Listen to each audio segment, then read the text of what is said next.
Hey everybody, it is once again Mantis Monday, and that's my fun day because we get to dry fire today and we get to work on our skills.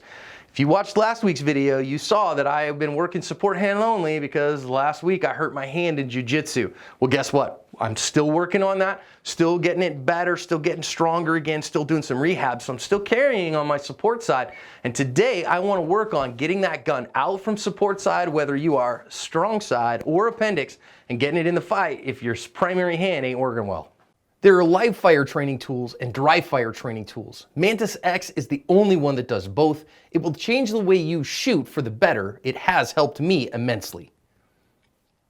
As always, thanks to Mantis and their brand new Mantis X10 and the X3 for sponsoring our Dry Fire Mondays. Man, they really make these videos possible. Thank you to them for that. We're working from the holster today. We're working out of our concealment, really working on the skills of draw to first shot today. So we're not going to use the Mantis X unit because I'm not going to really have a whole lot of clicking and really dealing with that.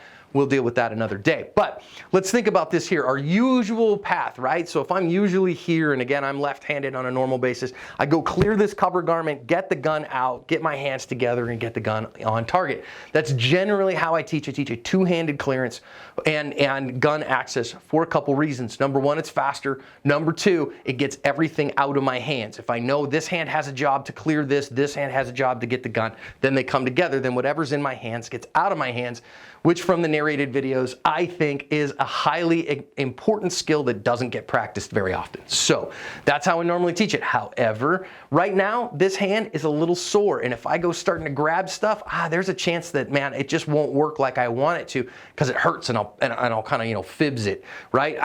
Fudge, I've been shocked again or whatever. I just popped this in jiu-jitsu a couple weeks ago. So instead, let's work on a single-handed clearance and accessing your firearm. Now, I've done something here, and I appreciate that. I heard from a couple of fans that I've been really focused appendix because that's where I carry, right? And so when I show things, I show it appendix. But a couple people were like, hey, John, what about a strong side carrier? So I've done something here. I've put on an outside the waistband holster, put a regular VP9 in it because John Talbot, my VP9 with an RMR, gray guns, will not fit in this holster. So I've got one on each. We'll show each one, okay? So single-handed. Now, single-handed accessing of your firearm.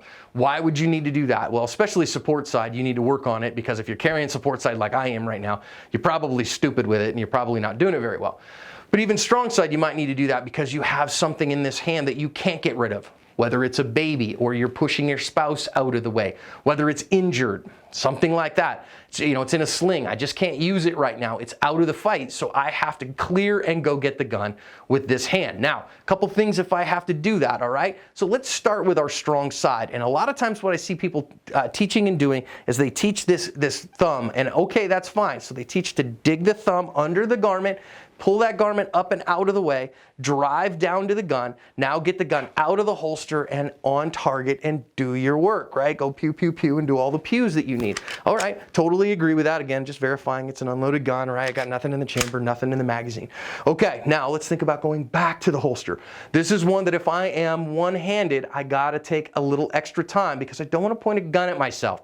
See this all the time, people point guns at themselves, especially strong side, way more than appendix carry. They point a gun at themselves strong side, and they do it 10 times more when they have to reholster the gun when they are a support hand, when they are one-handed only. Now, here's how we're going to do this. We're going to step. Here's the first thing I'm going to do. So I'm going to back up so you can see this a little bit better. So I see people, they go do the pew-pew. Now when it's time to put the gun away, they start bringing this gun down, and they point it at their leg while going to their holster. So step that leg in so that you get this gun can come through without pointing the gun at yourself, okay? So I'm gonna come this side a little bit so you can see that again. So here I am, I've done my pews, I step in. Now I'm gonna point this gun down at the ground and use my thumb to hook my cover garment. Pull all the way up. Now that puts my thumb on my person, look and clear. So I'm gonna look and tap the outside of my holster, like we show in our holstering video.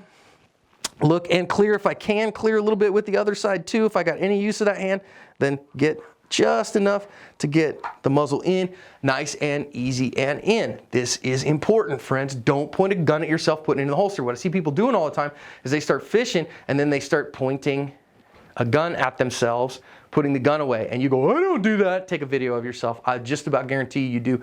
I see people doing it from all walks of life, particularly with these pancake style holsters that are close to the body, or even more with an inside the waistband holster. I see it all the time. So the hook can work okay. My challenge with the hook is it's not always repeatable. Now you might say I start way down here and then I dig and drag. Okay, it could very well work very well for you in that manner, or you might say I hook with my fingers, right? So I hook up and then drive down to the gun. But what you just notice happen here is that stuck some of this stuff down on my hand. You might be able to see that. So if I try to draw the gun right now, I have hand that has to come, or shirt rather, that has to come out before I get that out. Now again, I'm going to not point the gun at myself. I'm going to very carefully pull this up, verify visually, tap the outside, easily put the gun back in the holster. Take your time. Okay, so what do I kinda sorta prefer?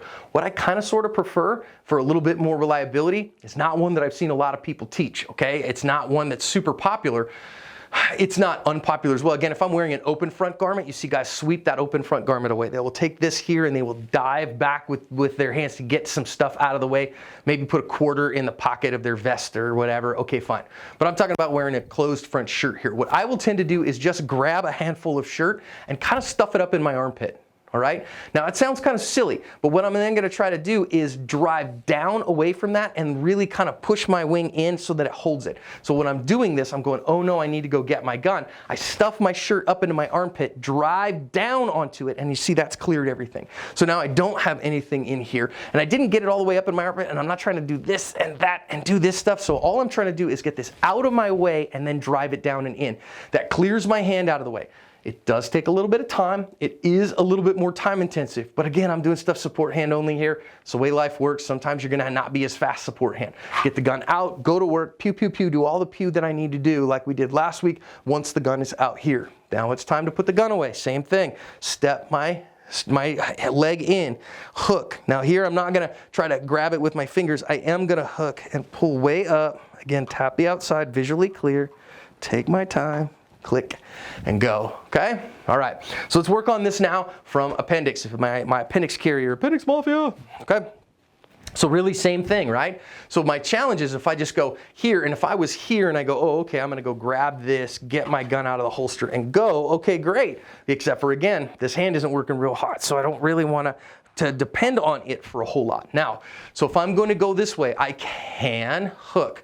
My problem with hooking is a couple things. Number one, I keep my pen up here and it can kind of foul on things and jack your fingers up. Number two, gotta be honest with you, looking for my hem here, guess what height your hem is at, fellas? It's at a height that if I reach in here and bang real hard, guess what? I don't really have a good time with that. I don't wanna, hit myself in the twig and berries. Ladies, you don't wanna hit yourself there either, right? So, what I tend to do, again, when it's time to get the gun out, is I tend to go to my belly button. My belly button is a known proprioceptive index. I get this, get a whole hand of it, and get it up. Now then, pin. Now what I'm doing here is maybe a little hard to see, but I'm pinning with my wrist. I am taking my wrist and I am saying, okay, wrist, you hold that here. So normally then I would get this gun out with this other hand, let it go and go from here. But what I'm doing is pinning, then driving back down to grab my gun. Notice I have cleared everything out to do that. Get the gun up, out, pew, pew, pew, do all my pew work, do all the pew, pew that I need to do. Okay, I'm done. Now how am I gonna put this gun away? Same thing here. I am going to step wide because the gun's coming in between my legs. Now I am, let me back up here so you can see, I am going to hook with my thumb, not point the gun at anybody, clear up, visually clear, tap the outside of my holster, slowly, safely, holster like normal. So you notice I kicked my hips forward, I didn't point the gun at myself, I made sure that everything was clear of me, made sure the holster was clear, and with minimum work, I got the gun back in the holster, minimum amount of effort. Okay, so let's think about this again. Oh no, I need to shoot someone. Oh no, this support hand, my dominant hand's out of the fight, so I'm carrying in this goofy support hand only. Get the gun up, pin, get the gun out and go. Okay, now is that fast? No, it's not nearly as fast as what I normally do. If I'm strong side, I am right now when I'm really humming along, I'm running dry fire in the 0.8s, .7s is where the wheels fall off for me right now. I'm not even half that fast right now. I'm about a 1.4 out of this appendix holster support side only. Feels like forever. Now you can cheat it if you're like, hey, listen, I know I'm gonna do this and I'm gonna kind of live my life if I'm just sitting around or I'm hanging out at church or I'm waiting at the mall for my wife and maybe I do hang on to my hem. And so this is kind of the one-handed fig leaf. You see guys hanging out. Okay, fine. If you're going to fig leaf it or whatever, you can fig leaf it strong side too and just kind of keep a handle on things or whatever.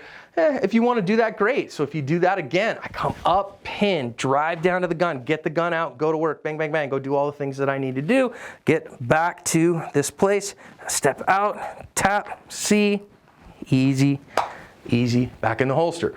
Same thing over here. I can get up, drive it down, get the gun out, bang, bang, bang, go to work, do what I gotta do. Okay, great. Now, I'm so bad at this. I really wanna use my support hand. Step in, see outside, check it visually, see it, tap it, easy back into the holster. So, guess what? It's worth trying a few times. Now, of course, you might say, but John, I don't even own a support side holster for my firearm. Well, you might want to rectify that. You know, the fact that I had a couple of KSG armories here, support side, now we use those generally for classes when I teach classes around the country in the Cover Your Ass tour. Having those available, I went, thankfully, I was able to go grab a right-handed holster, but it's a different holster than I'm used to. I normally carry appendix here on my left side in a keeper's concealment keeper. And I don't have a keeper right-handed, and Spencer ain't gonna make me one because of my unicorn gun status. But, you know, so having something else available is really important. So working on some non-standard drawing from non-standard positions, one-handed only, getting that stuff out of the way, getting to the gun and getting it out, I think is a valuable thing to work on. I'd encourage you, even if you're gonna do it strong side this week, let's just say I don't have a support side holster, you're gonna do it strong side, work some single-handed draws in the way that we were talking about. It'll make you a better drawer all the way around if you don't have this hand to work with, and that'll make you a better shooter. So get a couple hundred reps in this week, guys. God bless.